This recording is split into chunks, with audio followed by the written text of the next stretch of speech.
Donc, me voilà de retour, chers enfants. Je vais vous présenter une histoire de l'oisillon. L'oisillon, c'est le petit oiseau. Donc, suivez avec moi. Ce matin, Myriam se promène dans le jardin pour cueillir des fleurs. Tout à coup, à ses pieds, elle entend un faible piément. Elle baisse les yeux et découvre un tout petit oiseau. Elle se penche et constate qu'il a une aile brisée. C'est peut-être un bébé tombé du nid. Aussitôt, elle court à la maison, chercher une boîte et le rapporte avec elle. Ensuite, elle va chercher un bol d'eau pour donner à boire à l'oiseau. Mais celui-ci refuse d'ouvrir son bec. Peut-être qu'il souffre beaucoup. Au bout d'un moment, la mère du Myriam descend à la cuisine. Myriam la supplie de sauver l'oiseau. Il faut faire quelque chose. C'est ainsi que la maman propose à Myriam d'emmener l'oiseau chez le vétérinaire. Quelle bonne idée, se dit Myriam, qui respire déjà mieux. Donc, commençons par la situation initiale. Ce matin, Myriam se promène dans le jardin pour cueillir des fleurs. Vous savez que le personnage principal, c'est Myriam. Le lieu, c'est dans le jardin. Et le temps, c'est ce matin. Et pourquoi? Le but, c'est pour cueillir des fleurs. Pourquoi Myriam se promène dans le jardin? C'est pour cueillir des fleurs. Pour l'élément perturbateur de ce récit, tout à coup, à ses pieds, elle entend un faible piément.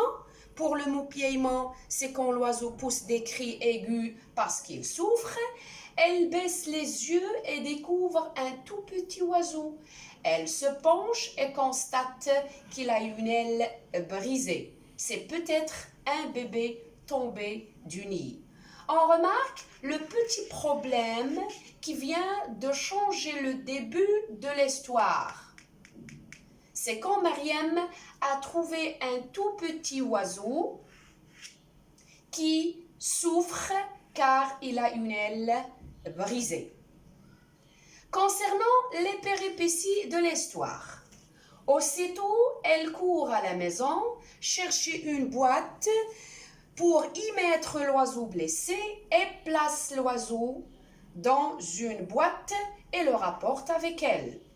Ensuite, elle va chercher un bol d'eau pour donner à boire à l'oiseau. Et celui-ci refuse d'ouvrir son bec. Peut-être qu'il souffre beaucoup. Vous remarquez bien que dans cette partie, les péripéties et les problèmes causés par l'élément déclencheur qui a changé le cours de la journée de Myriam, notre personnage principal de l'histoire, et aussi les solutions trouvées par Myriam pour résoudre ce problème. Donc, elle court à la maison, chercher une boîte pour y mettre l'oiseau. Elle place l'oiseau dans cette boîte et le rapporte avec elle. Aussi, elle cherche un bol d'eau pour donner à boire à l'oiseau. Pour le dénouement de ce petit récit, au bout d'un moment, la mère de Myriam descend à la cuisine. Myriam la supplie de sauver l'oiseau. Il faut faire quelque chose. C'est ainsi que la maman propose à Myriam d'emmener l'oiseau chez le vétérinaire. Quelle bonne idée, se dit Myriam, qui respire déjà mieux.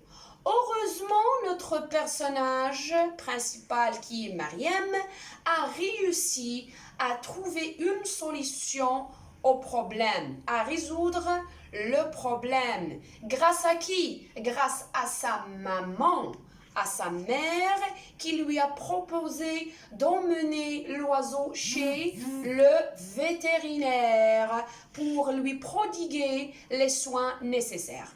Donc le problème est dénoué et la solution est trouvée. C'est tout, chers enfants, pour aujourd'hui. Merci d'avoir suivi et à la prochaine vidéo.